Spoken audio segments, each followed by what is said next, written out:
I believe you are already a presenter, but let me see. I think you're already set up. Let me double check that. Okay, your screen is on view for all attendees. Great. Well, thanks everyone for joining in. I know most of you don't have anywhere better to be, so we're happy you chose this hour to stick with us. So today we'll talk about the Callery Pear. So before I do a lot of my talks, I like to just give a little disclaimer that some of these things you're going to get are opinions of mine, and I will make no bones about it. But much of what I'm going to give you is going to be locked in a lot of data and a lot of resources that we can cite. But I do have some opinions. I've been working on this system for a while, so there's some things I've learned that maybe aren't published that I wanted to share with you. So that said, let's get going. This is our culprit here, the Bradford pear, right? So this is a tree that widely planted throughout the horticulture industry across the across all America, really. It does have some beneficial attributes. It is very pretty. I won't argue with anyone there. A Bradford pear is a pretty tree. Anyone who has been around these things when they're in bloom, particularly more than one of them, will notice there's a bit of an odor associated with them. People have a lot of descriptors, colorful descriptors for this odor. One of my favorites was by Business Insider back in 2013 that said it smells like rotting fish and semen. Whether or not you have smelled those two things in combination, you can imagine the odor it has. It's quite pungent, and it's just a very pungent odor when you're around a bunch of Callery pear trees. So before we talk about why Callery pear is an issue and how we got to this point, in our invasive story, we have to talk about fire blight, because fire blight is really what started this whole thing way back over 100 years ago. So fire blight is a bacterial disease that is common on fruit trees, pear, apple, other rosaceous things. This is what fire blight does. So it's a bacterial disease. It causes the ends of the branches, they will die. You see those brown leaves there. The fruit, if there's fruit on there, those blacken and brown up and shrivel up. So it makes fruit production, it kills the fruit on these trees. And if you have a fruit tree, a lot of times you get that fruit at the end of the branches. This disease kills that. Bacterial fire blight does. So in the early 1900s, this disease was rampant, and this was right when the U.S. was kind of getting its own pear industry going. We brought in the species Pyrus communis from Europe. The European pear is where we get most of our pear fruits that we consume. This was brought over. It is susceptible to fire blight. So they had these orchards of pears. Fire blight was everywhere, and we had to figure out what to do, because this thing is spread by pollinators, so you can already see a catch-22. We need the pollinators to pollinate those flowers to get that pear fruit. But at the same time, if these pollinators are unknowingly spreading this fire blight disease, this bacteria, there's a lot of issues, and it was really cutting into production. So the industry needed help, and it needed to do something. So this takes us to Pyrus calleryana, another Pyrus species in the same genus, Callery pear. This is native to Asia, Japan, Korea, China, and it's mostly resistant to fire blight. You see it a little bit, but by and large, it's considered pretty resistant to fire blight. So we actually brought calleryana here to try and halt this disease. And, they brought a few over first, and they thought, wow, it's really pretty resistant. It seems to work, but we need some more specimens for experiments. So we turn to this man, Frank Meyer. You can see he lived in the late 1800s, early 1900s. He worked for the USDA Foreign Seed and Plant Introduction Office. Now, I'm assuming that most of you on here work in invasive species. This is probably a red flag already. Wait a minute, we had a USDA office that brought stuff here. Yes, we did. All I can say is things changed, and it seemed like a good idea at the time, likely. But the point of this office was to get stuff from other places. In fact, their mission was to locate and import economically important plants from other regions of the world into the US to see how we could use them to help further our agriculture industry. So there's a whole USDA office whose mission was to get stuff that's not from here, bring it over, try to see if we can use it to better ourselves, to better agriculture. Frank Meyer worked for this group. He was one of what we'd consider one of the best plant collectors or botanical explorers that ever existed. He made many, many collecting trips. He brought over 2,500 plants to the US. He was actually really instrumental in a lot of plants we use nowadays, you know, as far as bringing new genetics in here, getting some new cultivars going. So much so that there is actually a Frank Meyer Medal for Plant Genetic Resources that's given. So Frank was a big deal, to put it lightly, right? And if you've ever had a Meyer lemon, this is one thing that came from Frank Meyer. They are named after Frank Meyer. So now maybe you'll always call it a Frank Meyer lemon. You do what you have to do. But Frank Meyer did a lot of this stuff. So he brought all sorts of Pyrus, calleryana. And actually, if you look back here, these bags, you can see some burlap bags by his feet full of dormant shoots. These are all Callery pears. This is actually one of his Callery pear collecting trips. So that's all Callery pear. So he brought this calleryana over. It did help save the pear industry. So it worked. And how they did that was by grafting, which is a very common practice in the horticultural industry. You take a scion or a shoot or a branch from an edible pear, and then you cut it, and then you graft it onto the rootstock of a callery. So you can see you basically put those two together. They then grow together. The fire blight resistance from the callery is conferred to the top of the tree or the edible pear scion. And you get kind of this, you get one tree where the bottom half, the roots are one thing, and the top half is another thing genetically, but they all work together. So you have this resistance. So this worked, but then, you know, they had all these Callery pear they brought over. They planted all sorts of them at the plant introduction station in Glendale, Maryland, which was just outside of Washington, D.C. So there are all these extra things, extra calleryana they had, they just planted them there. And John Creech was the horticulturalist who ran the place. And so he's, you know, running the place, walking around, and he noticed that some of these calleryana selections had some horticultural value. They were disease resistant, drought resistant, pollution resistant, and while most Pyrus calleryana had thorns on the branches, there was one selection that was thornless. Okay, so one was thornless. He noticed this one tree, wow, it's also really pretty. It had that great lollipop shape, beautiful flowers in the spring, bright red foliage in the fall, no thorns, and holy cow, it survives everything, right? You can't kill this thing. So he named it Bradford after the former station director. So before Creech was Bradford. So this is where the Bradford pear came from. Now, how do we make Bradford pears? He had that one selection, right? One genetic individual. Same way, we graft these things. So you would take a scion from the Bradford pear, right? The thornless shoot here, you take that and you graft it onto a rootstock of Pyrus calleryana. Now, all of these rootstocks, again, are from different trees, right? So they're all different genetics. So the top of every Bradford pear is the same genetics, but the rootstock is always a different one. So this is going to be important later. Which gives me pause right now. Whose fault is Callery pear? If we really want to know whose fault it is, it's this guy. It's John Creech, because he's the one that decided that one of these selections would be a great tree in urban and suburban areas, right? So here's your culprit, John Creech. Remember that name, folks. So the Bradford pear, right? They started making these. It was commercially released in 1961.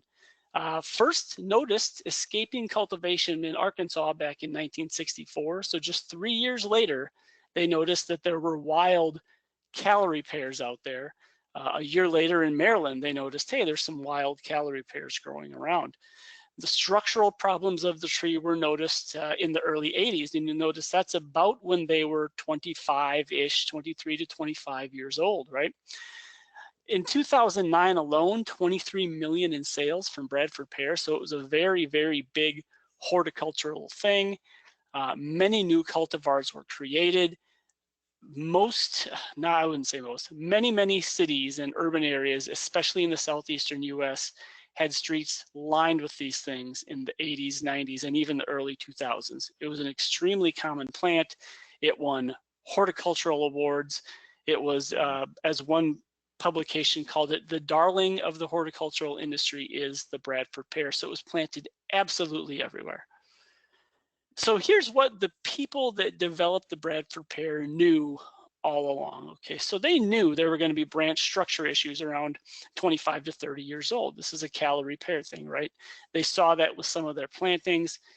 Anyone that has dealt with a Bradford pear knows that if there's a windstorm or an ice storm or a snowstorm, or if you look at it the wrong way, it's going to break. It's going to drop branches, and a lot of times it'll just kind of split.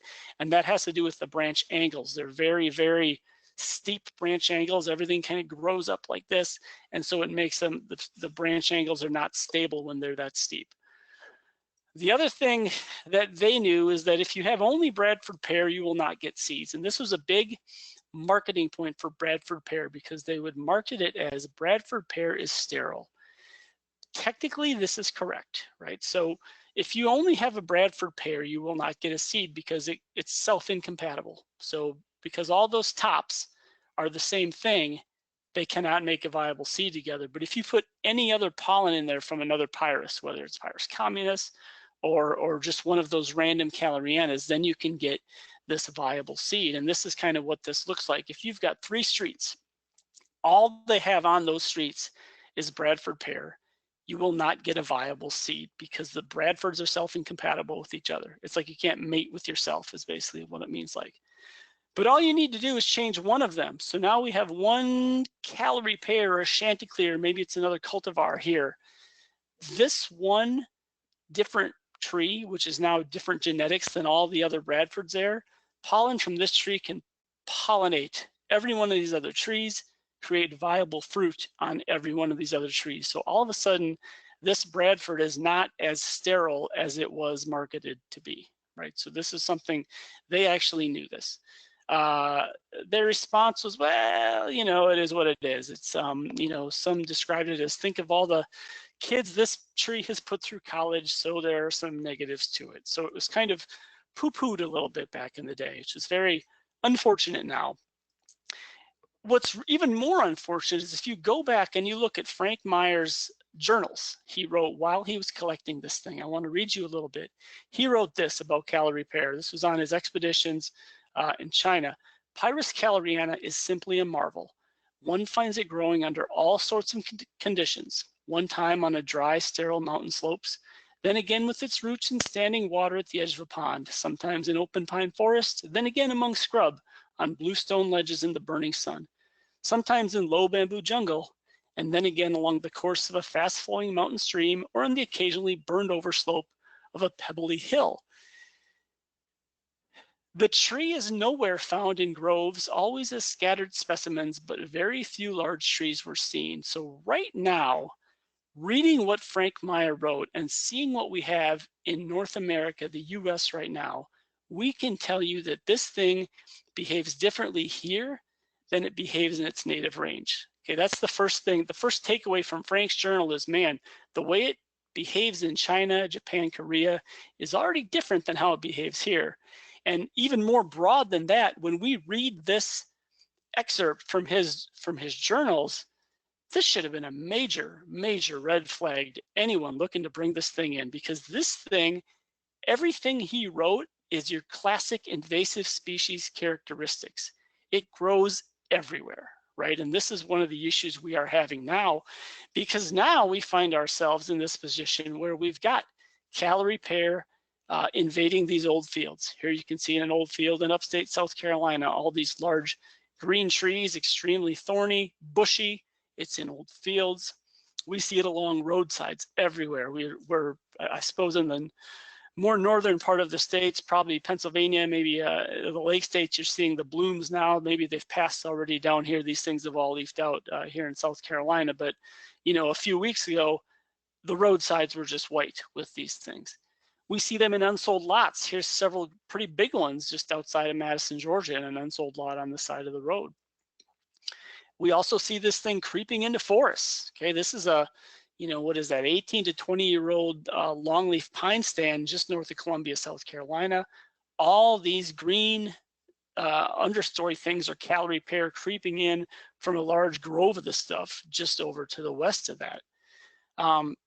And honestly, this map, this is EdMaps, and this is one of our good resources we have. This is a very incomplete map. most of these states in the South should be practically filled in with green because Callery Pear is everywhere, but it just hasn't been officially reported. And it really makes it look like the range of Callery Pear is not as bad as it actually is. I would contend that the actual range of Callery Pear is probably closer to this EDMAPS, which is called the future range of it. This is probably a lot closer to where Callery Pear is already compared to the map we just saw right here, where this is the reported confirmed cases of it. So this is probably what we have to look forward to.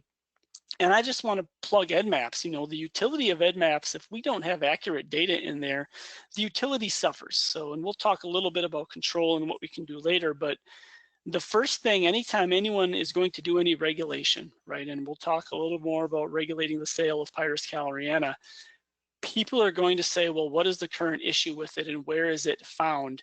And they're probably going to go to somewhere like EDMAPS. And if they go to somewhere like that EDMAPS, they might see in South Carolina, for instance, oh, it's only in 6 or 7 counties, it's not that big a deal. That's actually not accurate at all. So we need to have that accurate data.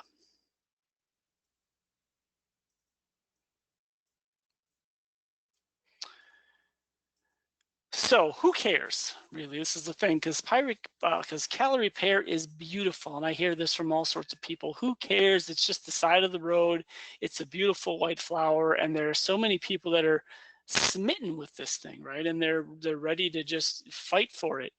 I would argue there's a lot of reasons to care, actually. One is that this thing is a thorny mess when you get up close to it. These are a few pictures of the thorns. I have seen thorns range in size from a 1/2 inch long to a 1/4 inch wide to over 3 inches long. Every one of these will cut your finger, cut your arm. Most of these are capable of popping tires, whether that's on a pickup or a tractor or a wagon.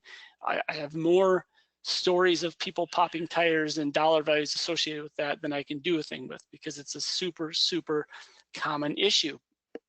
And when we look at this thing, it is very prolific. This is all of these little green things under here are little baby Callery pears that have gone in from seed. And we actually had there's a student at the University of Tennessee who was working on this stuff, Shivani Sapkota. She's working on this, and she's done an analysis of Callery pear genetics from across the country. And the long story short, all of the genetic things it has lend itself to being very, very invasive. High gene flow, high number of alleles, high genetic diversity. This is a very invasive thing. And for most people, if you have seen this, you know this, because you can ride down the road and you can see these things growing up everywhere. They're very easy to spot. They're really clearly invading things. They also have quite variable phenology, and this only helps the invasiveness. And by phenology, I mean because each of these now has a different genetics, right? They're not just a Bradford anymore. They've got all these different Pyrus calleryana genetics in them. They have a different rate at which they leaf out and flower. And this picture shows a lot of it right here. All of these are Pyrus calleryana in this picture, right? All of these hardwoods. Some of these, this one on the left is fully leafed out already. You've got one in here, a couple in here that are half leaves and half flowers. You've got one on the far right over here that's fully flowered at this point. And then also you've got some next to it that are just barely starting to break bud. This is all at the exact same point in time. You've got a full range from practically fully leafed out to just starting to break bud. And that variation can help them become more invasive. When these things grow, they tend to grow in these really dense thickets. So this is what it looks like if you're in a thicket of Callery pear and you look up at the sky. You're mostly going to see darkness and leaves. And what that means is on the ground, nothing else is going to grow underneath them. Nothing, of course, except other Callery pears, right? So this is a problem because this is completely wiping out any type of biodiversity you might have in the plant community. Not a lot of animals are going to hang out under there. And you actually can see it's a very distinct line. Here's a picture looking right at a dense stand of Callery pear on the right, and a more open old field on the left. And you can see where those Callery pear grow, absolutely nothing, not even grass will grow in there. And then it starts right at the edge where the sun can actually get to. So these have a pretty intense impact on the biodiversity and just the function of that ecosystem there, because they change it so drastically. We're also seeing some impacts in agricultural settings, specifically with horses. We've had a couple of calls in South Carolina. This particular little horse actually scraped up his nose and got an infection in his foot from stepping on and running into these Callery Pear thickets, little bushes that tend to grow inside that pasture here, right?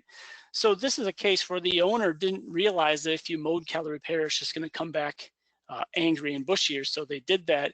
They also did not realize that right on the edge of their pasture, this is that picture earlier, they had two great big mother trees that were Callery Pear that just were continually seeding in, you know, and this stuff just keeps growing and growing and growing up.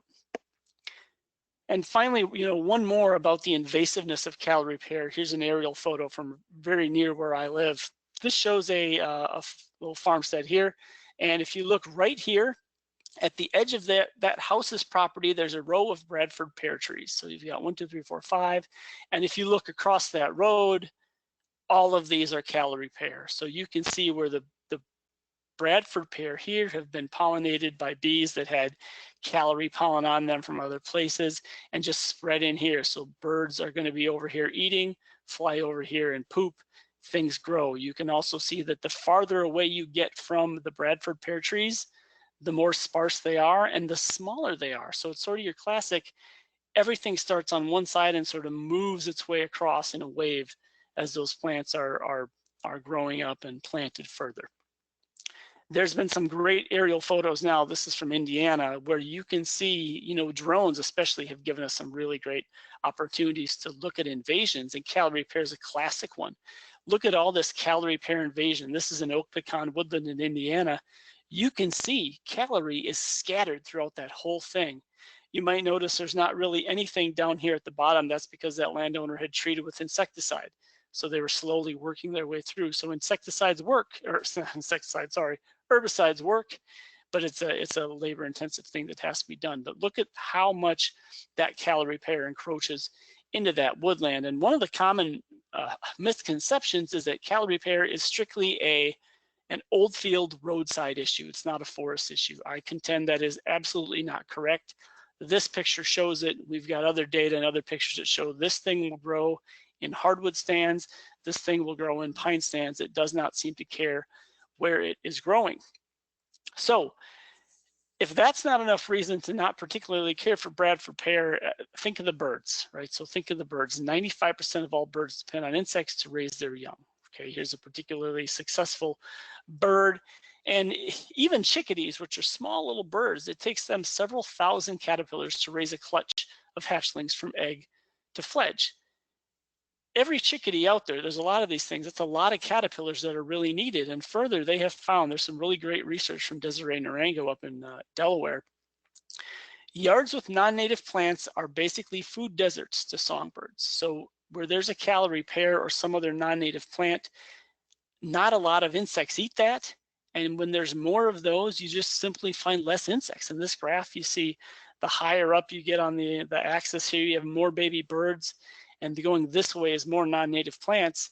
As you get more non-native plants, you have less baby birds, very simply because there's less stuff to eat, right? So everywhere you see, if you're a bird enthusiast, everywhere you see a Callery Pear, you can think of that as a place where a bird is not going to find any food.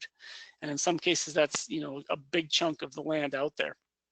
No insects, no birds. So what to do now, right? We've talked about how we got to the Callery Pear issue. What is the issue? Where is it? Now, what do we do? At this point, it's so prevalent across the United States landscape, it's never going to be completely gone. That ship has sailed, but we're going to try to figure out how to best manage it, you know, first at a local level and hopefully later at a larger scale. So can we kill it with fire? I always start here because in the Southeast, we do a lot of prescribed burning. Is it possible to kill this thing with fire? No, you can top kill it, right? So you can burn off the top, but that is just going to make it angry. There was one study from Indiana that showed for every stem you killed through fire, 4 stems resprouted after the fire.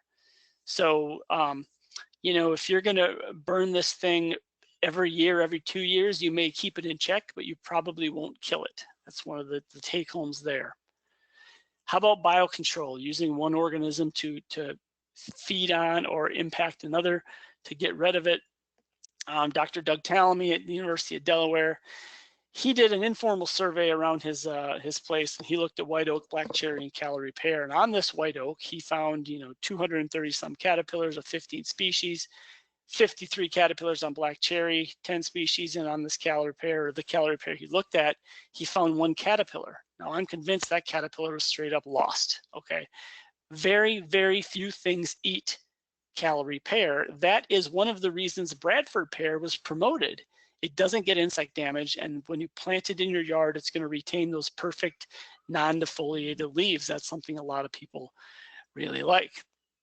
And I've looked at thousands of these things too, and here's all the insects I've seen eating Callery pear. I've seen aphids on there. Okay, so aphids will be on there, and you'll see some ants tending that as well. I've seen what I think is thrips damage, and I just look at that based on some work I've done previously, how thrips tend to make the leaves curl up at the edges, and that's it. That's all I've seen eating Callery pear. What about generalist insects? I've been working with Jess Hartshorn in my department. We're trying to figure out some of the stuff. We took 3 generalist insects: fall webworm, eastern caterpillar, and fall cankerworm.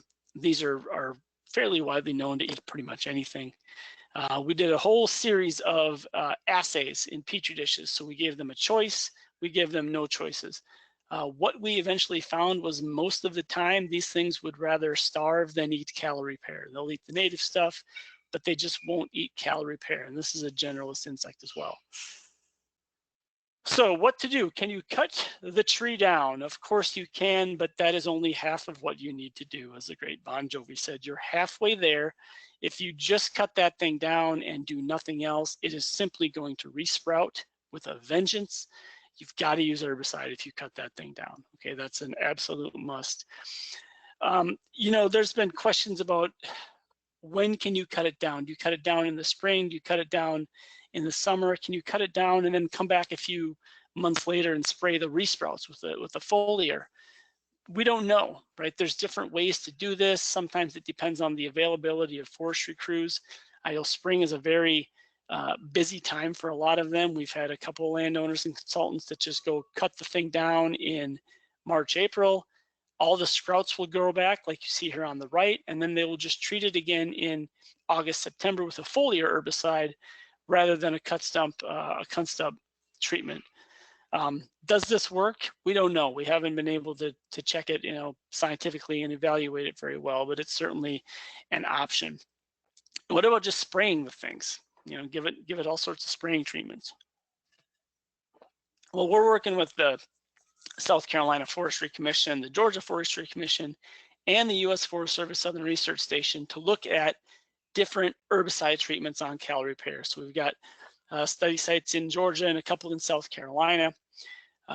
We took these old field sites like this, kind of mowed our plots in here. You can see on the right of this picture is a Callery pear, and you can see in the center over here, there's also some Callery pear. So this is kind of the size we're looking at. We did several treatments and they all work. Okay, so here's your good news. Herbicides work. Okay, here's what we looked at: imazapyr. You had some chopper.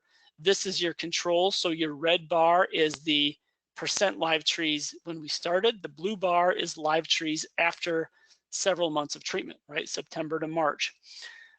Everything survived in the control. Imazapyr, 100% kill.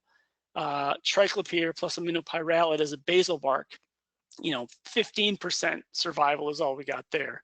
Triclopyr, basal bark, you got 5% survival. Glyphosate foliar worked great. Hexazinone, the Velpar soil, that worked great, 10%. There's a lot of things you can use to kill Callery pear. Okay, so that's the good news. The unfortunate part of that is that once these things get beyond where you can mow them down, right? The first year or two, you can go over them with a bush hog or a mower. You can handle that. But once they get a little bit bigger and a little more woody, then you can kill them, but you're still going to have this thorny, dead tree carcass standing there. And what do you do about that? right? You haven't fully reclaimed that old field or that pasture because you've got this dangerous thorny thing there. One option at that point, you've got to physically remove it. If it is an actual dead tree, you've got to physically remove it either through a grinder or a chopper or some sort of mulching machine, or physically get in there and cut it. We're still working on how we can best deal with that. To that end, we looked at what about the thorns, right? Because if you're going to remove that, you're probably going to have some sort of equipment in there. What we did find was that if you do nothing to those thorns, even a year later, they're going to easily puncture a tire. But if you run a fire over them, so we took some thorns, we burned some, we didn't burn the others, we found a really significant decrease in the amount of punctures, like the amount of puncturability, if you will. It dropped pretty drastically after you burned it, and that was for two reasons. One, it makes the thorns weaker. It sort of burns off the tip and it blunts it. So you have a wider tip. You also have a more brittle thorn, so it's more prone to the thorn will break versus the tire breaking. So that is one thing we found out. If you burn it, now it doesn't take the thorn puncture possibility to zero, but it puts it down quite a bit. So it's certainly an option.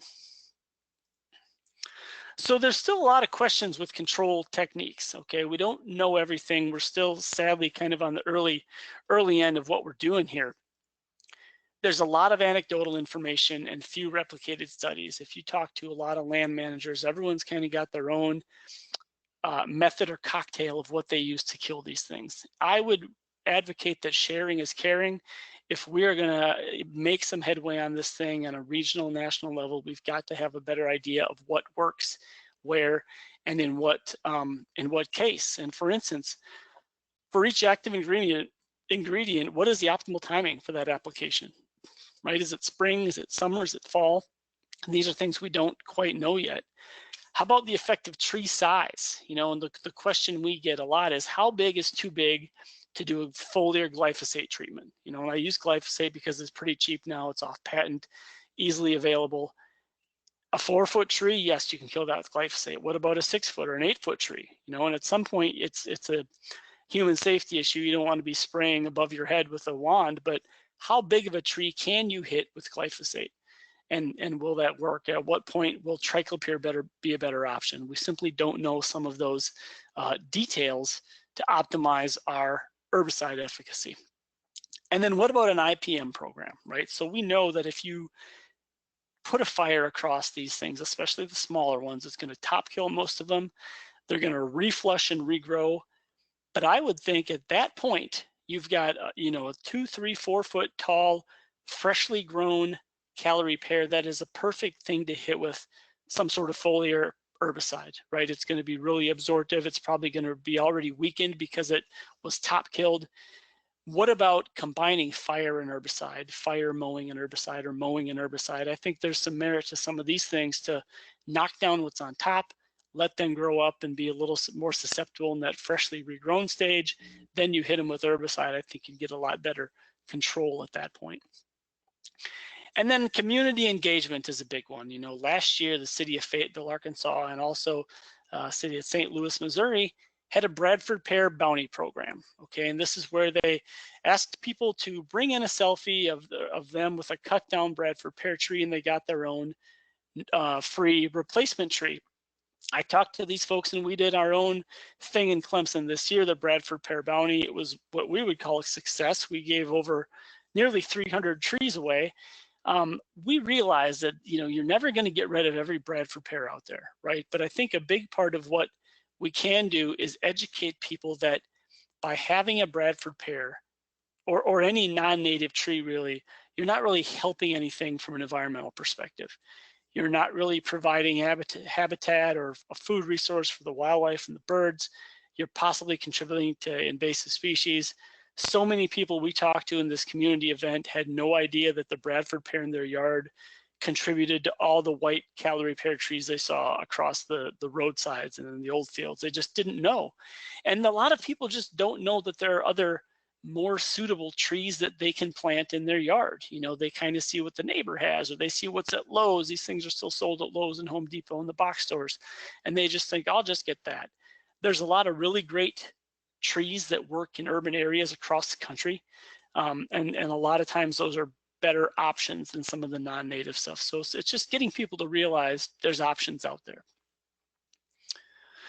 So as we recap this, fire alone does not work, right? It's certainly going to top kill it, but it's going to knock it back and it's going to regrow. Herbicides do work, right? So you've got several herbicide options. What works best depends on kind of your own situation, right? The techniques still need refining though, as far as when's the best time to apply, combinations, the whole IPM program, and admittedly, we know little about other control methods. You know, there's been anecdotal data that say if you keep mowing it, eventually you will exhaust that rootstock and it will sort of fizzle out. But how long? It seems like that would probably take years of mowing.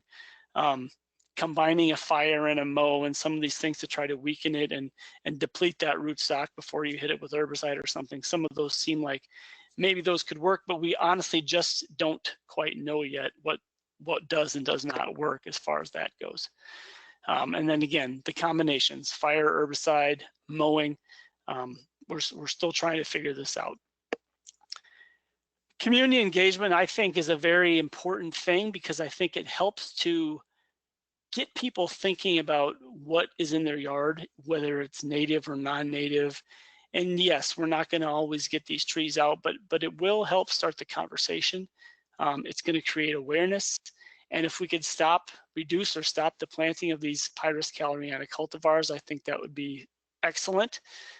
Anyone out there from a state where you still can buy these, I would encourage you to consider getting that on a do not sell list. Again, it's a good, from an urban tree perspective, it checks the boxes, but it's certainly not the only thing that does that. There's some really good native trees that do that exact thing. And the more of these that keep getting planted, the more inoculum and seed source is going to be out there, and the calorie thing is just going to keep getting worse and worse and worse. So if I have any advice for my colleagues out west, I know there's these Bradford pears out there. I've seen them in northern Idaho, southern California. They're planted all over the place, right? I would advise you try to remove them sooner rather than later. I know Callery Pear is not wild and rampant out there yet like it is here. I would contend it's probably a matter of time. You know, looking at what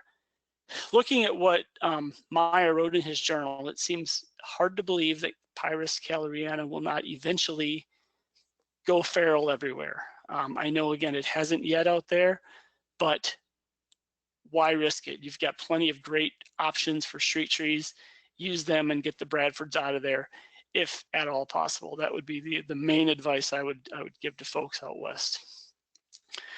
With that, I want to thank all my collaborators. This has been a really big ongoing project with lots of inputs, lots of thoughts. And at that point, I will be happy to take questions about any of this stuff. Fantastic. Thank you so much, David, for that webinar. We do have a lot of questions. We'll do our best to get through as many as we can. I will start to go through the list. Here's our first question. Are there places where Brad pears have been studied where an area has been invaded for over 25 years? And what happens after that? Do they ever play themselves out? There's not been a lot of research on long-term impacts of Callery pear invasion. Shockingly to me, it's just one of those things where, you know, people didn't start, and I'll use this term very broadly, we didn't start caring about it till the last 10, 15 years when it really started ramping up and getting bad as far as how much is there. I know there's places out there that have been invaded for a long time because I've seen the trunks and they're 12, 16 inches across. I don't know that it will play itself out. If I had to guess, I would say no, because it's such a prolific cedar, and so many a lot of birds eat those things. I know starlings, robins, I think some of the bigger ones, blue jays maybe, they eat them, and it just keeps making seed. So even if the older ones die, and eventually they'll probably break apart and die, you get this like carpet of new ones that comes up underneath it, kind of like that picture I showed you. The only thing that grows under a Callery pear is another Callery pear. So it's almost like this self-feeding circle that keeps going. But I don't know of any hard research that's looked at that yet. Okay, great. Here's the next question is, Why can't we treat the stump within 15 minutes of cutting? Oh, you can, and you should. Yeah, you should treat that stump within minutes of cutting. Yep. I'm sorry if that wasn't clear. If you're using a stump treatment, it should be done as soon as possible, because as soon as you cut that tree is going to start to sort of seal things up and try to heal that wound. So it's advisable to treat that stump as soon as you can after you cut it. Okay, great. Another treatment-related question. Have you explored hot water control, such as heat weed, to kill mature trees? No, have not explored that at all. And again, we're sort of on the front end of our scientific exploration of what works to kill these things. I know a lot of people have their own, like I said, home remedies, but as far as like published stuff out there to decide what, or to tell what kills it, we're just starting to explore that. So we started with some of the more common active ingredients, and we've got it replicated. We're going to be finishing that up and writing that up here this spring.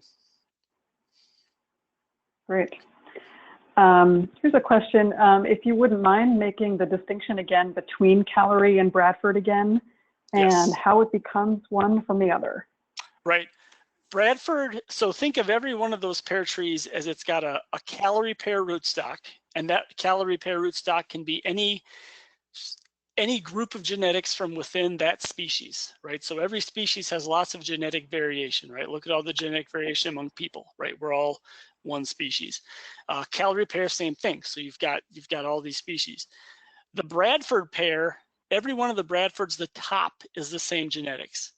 So from that initial tree that was the Bradford pear, at one point there was a Bradford pear tree. They took cuttings from the branches, they grafted them on, they grew more Bradford pears up, took cuttings of those. So Bradfords have all essentially been cloned. Okay, so there's the difference. So when you have just a wild Callery pear, it is one tree and it's got the same genetics, roots to shoot. When you've got a Bradford pear, the shoot is one set of genetics, the root is another set that could be anything within that species. So when Bradfords, if you've got two Bradfords next to each other, the tops are the same exact genetics, they can't breed. But all it takes is, if you've got a shoot that grows off the root of a Bradford, right? Because the roots of a Bradford are just wild Callery. If a shoot grows off that root, it's conceivable that it can then pollinate and produce viable seed with the Bradford on top of it. So you could have one individual tree making viable fruit because you've got two different shoots with different genetics on there. Hope that clears it up. Yeah, definitely. Thanks, Dave. A kind of related question is, can they regrow or sprout from roots remaining deep beneath the soil? And how do you get everything that could potentially spread? Yeah, they are prolific stump and root sprouters. Anyone that has cut one down in their yard and then not treated it is going to have a whole yard pop up full of these little Bradford or Callery pear shoots from any of the large roots that are close to the surface of the soil. The easiest way to prevent that is to do a stump treatment, like with triclopyr or something, because that's going to go down and kill all the roots. If it's in a yard and someone cuts the stump and grinds the stump, and if you're going to be mowing that yard, I generally say you probably don't need to treat, because you're just going to mow off all those little shoots and they're not going to grow into a tree. But the only real way to ensure that you're not going to get any root sprouting happening is by treating that stump with an herbicide. Got it. Great. Here's a question about replacement tree suggestions. What would be good replacement tree recommendations, especially in a tree-lined suburban street? This person says they're from Northwest Ohio. Boy, you should get with your, I know some stuff about what we can replace down here, but it's been a while since I've done forestry in the Midwest. So I would not even venture a guess as to what are the recommended urban suburban trees there. I would advise people to get with their local natural resources extension agent, and then they can help advise you. I just don't know what is being used up there in Ohio anymore. It's been too long since I've been there. But there's plenty, like whatever your university land grant extension agency is, they know that stuff. So in Ohio, there's the Ohio State University Extension. They can tell you exactly what a good replacement tree would be. Great. All right, we've got time for a few more questions. Here's one regarding phenology. Are there other common invasive plants that have similar variability in phenology? Yeah, most of them do, and a lot of them, one of the big common things with the invasives is they tend to leaf out earlier and hold their leaves later than most of the natives. Honeysuckle, privet, those are things that are going to be kind of the first green thing in the early spring, and they're going to be the last thing with green leaves in the fall. And that's one way they get a competitive advantage, is because they're taking more of that year and using it to actively grow, and they're getting that growth advantage over all the native stuff there. So a lot of those invasives have, that type of characteristic, and it's just an advantage for them as far as collecting resources and kind of getting a jump start on everything else around it. Great. Here's a question about using controlled burn as a management tool. Has it ever been tried to use controlled burn as a management tool or as part of an integrated plant management protocol for Callery Pear? The only time I know it was that paper I referred to in Indiana, that Warwick paper. Again, it top killed it, but then for every shoot that died, 4 came back. We are trying to get something like that set up. I've been talking with the Forestry Commission in South Carolina. We would love to do a bigger replicated study on this, looking at timing of burn, maybe following up the burn with herbicide to see if we can get a better kill. So this is one of our top priorities now, to figure out if we can do that and if we can use it. Now, the one problem that we're running into is a lot of areas that have intense Callery Pear are often really close to where people live. It's like kind of that urban suburban interface and sprawl area, because it makes sense that the Bradfords are planted where you've got your neighborhoods and they spread into those adjacent unmanaged areas. So finding stands that are far enough away that we can light it up has been a little bit of a challenge. So it's going to take us some time to get this going, but it's high on our priority list. Great. Here's a question from Indiana. They're from Indiana and recently had a terrestrial plant rule passed and are trying to eliminate the barter trade buy and sell of 44 non-native plants. Callery Pear wasn't on the list, stating much economic hardship to nurseries. Any advice for getting something like Callery Pear on their state list? Yeah, I think, there's always going to be pushback from the horde industry about taking away one of the more common, more popular things, right?